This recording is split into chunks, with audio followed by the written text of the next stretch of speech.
14 ans après le meurtre de sa famille, Xavier Dupont de Ligonnès est toujours recherché. Malgré des investigations poussées, le principal suspect n'a donné aucun signe de vie depuis. Même s'il brille par son absence, on parle tellement de lui qu'un acronyme lui a été donné. Xavier Dupont de Ligonnès, alias XNDL, est toujours recherché et soupçonné d'avoir tué sa famille avant de disparaître subitement. Les corps de sa femme et de ses 5 enfants, âgés de 13 à 21 ans, ont été découverts le 21 avril 2011, après que les membres de la famille n'aient plus donné signe de vie et qu'une enquête ait été ouverte pour disparition inquiétante. La mère et ses enfants ont été retrouvés morts enterrés sous la terrasse. Ils auraient été tués entre le 3 et le 6 avril 2011, soit plus de 15 jours avant leur découverte.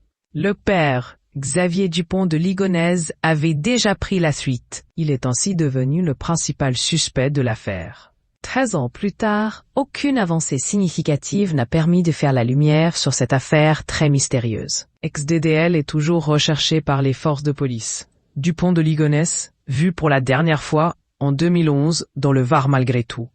L'affaire continue de questionner et l'enquête reste active. Elle a récemment et régulièrement conduit les enquêteurs dans le Var, où il a de fortes attaches familiales. Son grand-père vivait dans les Bouches-du-Rhône, son père a travaillé dans les Alpes-Maritimes, rapporte Nice Matin. Lui avait choisi l'entre-deux, le Var. Il s'y était marié avec Agnès Audanger en 1991 avant d'avoir leurs 2 premiers enfants et d'y revenir régulièrement ensuite en vacances. Des fouilles avaient été effectuées en septembre 2024 dans le cimetière de Grimaud, situé à quelques kilomètres du moulin que possédait son père, indique Gala, et proche du logement de sa tante, puis dans celui de Roquebrune-sur-Argent. Les enquêteurs voulaient vérifier l'hypothèse d'un suicide dans un caveau. En vain, le Var fait également l'objet de tant d'investigations parce qu'il s'agit du département où il a été repéré pour la dernière fois. C'était le 15 avril 2011, dans l'après-midi, soit il y a 14 ans et 1 mois. L'auteur présumé de la tuerie de Nantes est apparu sur des caméras de surveillance sortant d'un hôtel Formule 1 de Roquebrune-sur-Argent.